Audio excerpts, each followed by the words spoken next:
So I thought I would share with you a few things that I've tried to do with all of my cats to make vet visits easier. And the first one is as soon as I get my cats, and I'll preface this with you'll have varying success with your cats, and most of mine except for the kitten I got as older rescues, so I've had varying success there.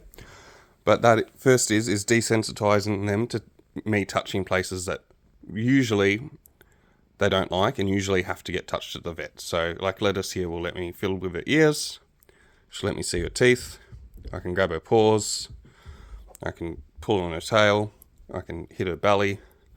And that just takes time. You just start when you first building trust with your cat petting, and then you go down, go to the belly a little bit, chuck an ear in there while she's calm or while she's purring.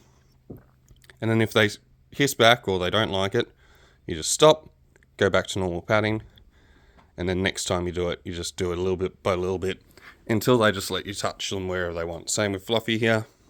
I can grab his ears, I can touch his belly, he'll give me his paw. He won't like it, but he won't scratch me for it.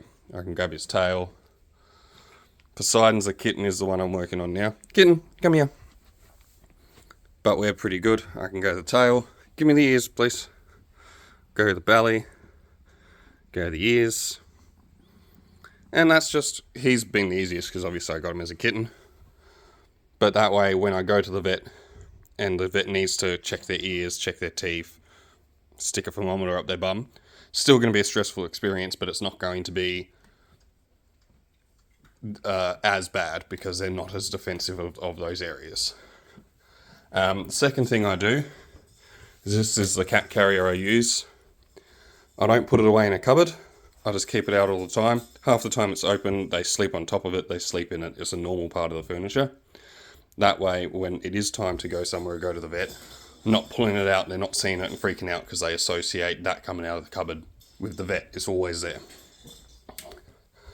Third thing I do, which I'm going to do with Poseidon today. Hey Poseidon. I need to go pick up something from my sister. Just a quick 15-minute drive, pick something up and drive back. So I'm just going to put Poseidon in the carrier and take him with me.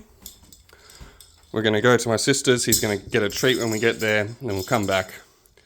And the reason I'm doing that is to just desensitize him from, or get him used to car rides, and so that every time he hops in the carrier and hops in the car, it's not to go to the vet and get manhandled by a vet.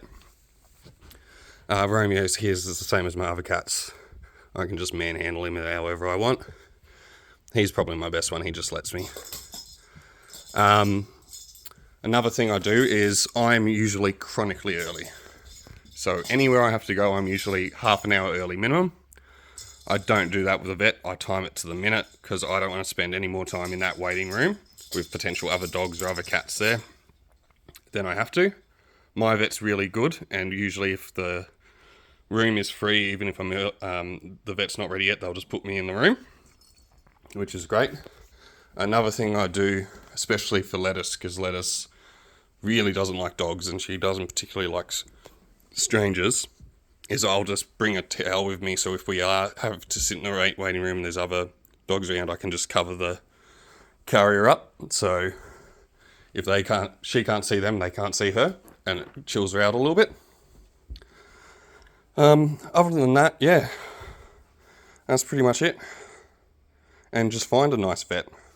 Like I've switched vets this year, or last year, sorry, because I didn't like the old one, but now I've got a really good one who I really like, and I go in with all the information and all the questions I need to ask ready to go, so you can make it as quick as possible.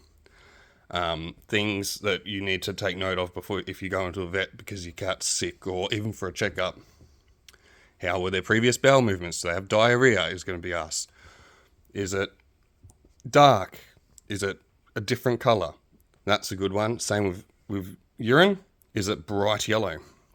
What's the colour? Have those answers ready. Or if you've noticed something strange, be ready to ask that straight away so that you can make the process a lot quicker and go quicker. Have your vaccination record so you know what they need or what they don't need ready to go.